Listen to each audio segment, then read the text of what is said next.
Good morning, everyone. Well, the readings today are quite interesting. It's John's Gospel, chapter 5, and Jesus seems to get into a lot of difficulty with the authorities at that time.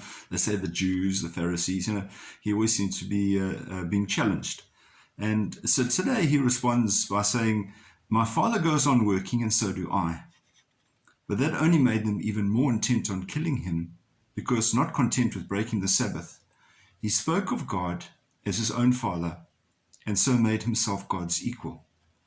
Quite a challenging thing for the Jewish people who saw God, the Father, the Creator, as being paramount. And even these days would say so, that the Jewish belief would be that Jesus is just a prophet, just somebody who brought a message. But Jesus says again, "I tell you most solemnly, the Son can do nothing by himself. He can only do what he sees the Father doing, and whatever the Father does, the Son does too." Now, it's a very much a unifying message.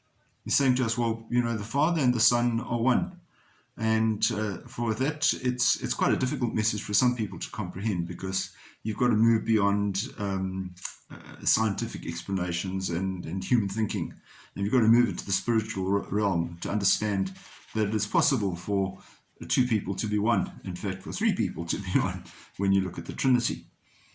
So Jesus carries on. He says, "Whoever refuses to honor the Father refuses to honor the Father who sent, whoever refuses to honor the Son refuses to honor the Father who sent him." And needless to say, that's getting people pretty worked up. But he goes on then further by moving into the distinction between the living and the dead. And he says, "The hour is coming when the dead will leave their graves at the sound of his voice, and those who did good will rise again to life, and those who did evil to condemnation." That's a message we don't like to hear very often. But we need to remind ourselves that Jesus is concerned with our spiritual salvation. He wants us to be in eternity with him. And living this life is part of the process in getting there. So when we say the Lord's Prayer, we say, "Our Father who art in heaven." We join with Jesus Christ in calling God Father. But that means that we are united with him. And if we are united with him, we need to be working for a common purpose. So then let's reflect today what we are called to do by the Father and the Son. It is this unity with them that we reach fulfillment in our life. It's what we are seeking for. It's what we should work towards to attain.